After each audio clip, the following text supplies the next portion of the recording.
vergeef of vergiftig? Hebreërs 12 vers 15 sê, sien toe dat niemand die genade van God verspeel nie, sodat geen wortel van bitterheid opskiet en moeilikheid veroorsaak en baie daardeur besoedel word nie. Wat gebeur as ons nie vergewe nie? Dan sal die swaarheid in ons hart bly.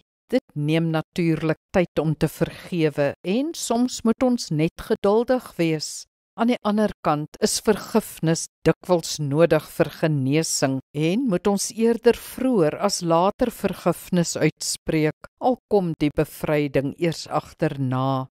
As ons egter oor 'n tyd heen vasklou aan ons seer, verhard ons hart. Ons word wrokkig en bitter.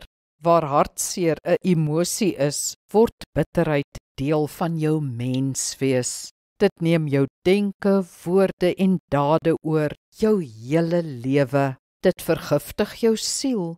Net God kan jou van 'n vasgegroeide wortel van bitterheid bevry.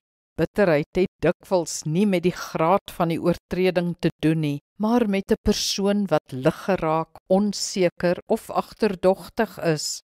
Ondersoek jou hart vir tekens van bitterheid en draai na die Here vir hulp. Kom ons bid saam. Hemelse Vader, help my om nie verbitterd te raak nie. Dit versondig net my eie siel. Help my om my laste los te laat in U hande en vryuit vorentoe te gaan.